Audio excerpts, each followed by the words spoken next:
ইরানের ঘনিষ্ঠ মিত্র হিসেবে পরিচিত সিরিয়ার ক্ষমতাচ্যুত প্রেসিডেন্ট বাশার আল আসাদ।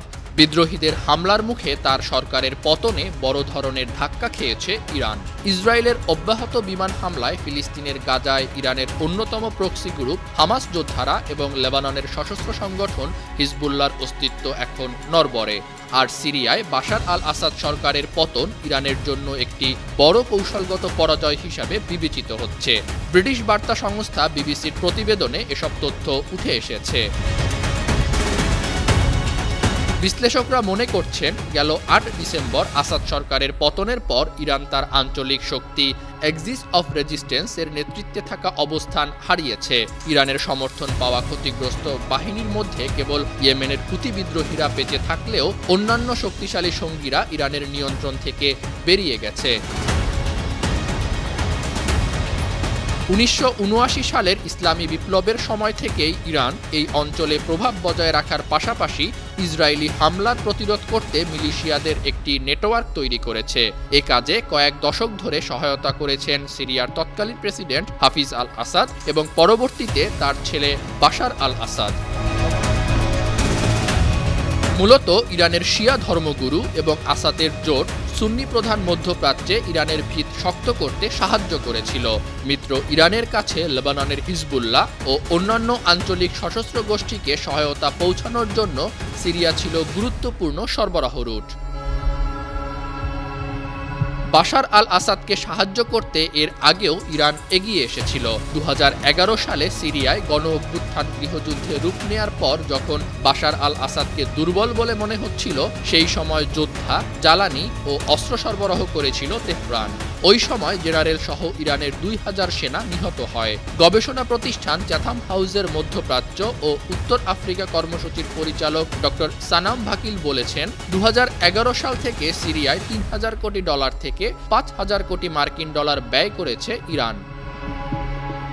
বাশার আল আসাদ সরকারের পতনে কৌশলগতভাবে ইরানকে বেশ সমস্যায় পড়তে হচ্ছে।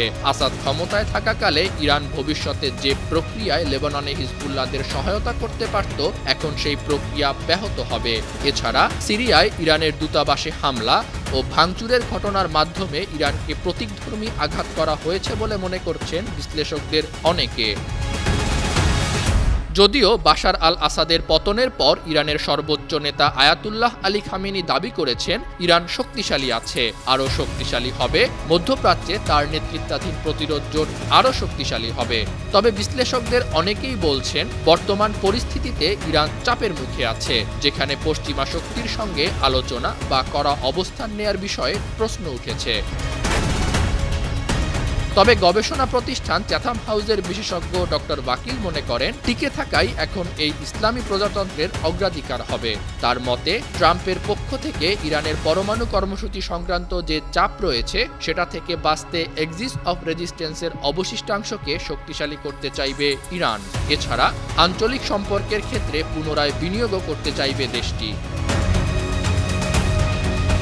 ইরানে কানাডিয়ান চার্চ দ্য অ্যাফেয়ার্স হিসাবে ৩ বছর দায়িত্ব পালন করেছেন কূটনীতিক ড্যানিস হোরাক। তিনি বলেন, এদের অসাধারণ ক্ষমতা রয়েছে এবং তারা অনেক কিছুই করতে পারে। হোরাক মনে করেন, ইরান এখনও মজবুত। ইসরায়েলের সঙ্গে সংঘর্ষ বাঁধলে উপসাগরীয় আরব দেশগুলোর বিরুদ্ধে ইরান তার সেই শক্তি ব্যবহার করতে ঘুরে দাঁড়াতে পারে। ইরানকে কাগুজে বাঘ হিসাবে দেখতে নারাজ ড্যানিস হোরাক।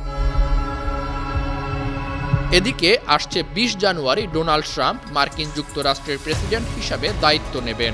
ইরানের বিরুদ্ধে এর আগে ট্রাম্পকে কঠোর অবস্থান নিতে দেখা গিয়েছিল। আবার অন্যদিকে আছে ইসরায়েলিরা, যারা শত্রুদের বিরুদ্ধে ক্ষমতা প্রদর্শন করতে পারে এমন প্রমাণ দেখিয়েছে।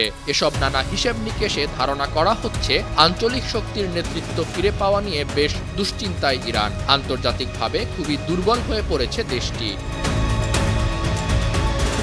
আন্তর্জাতিক ডেস্ক, ৫২ টিভি।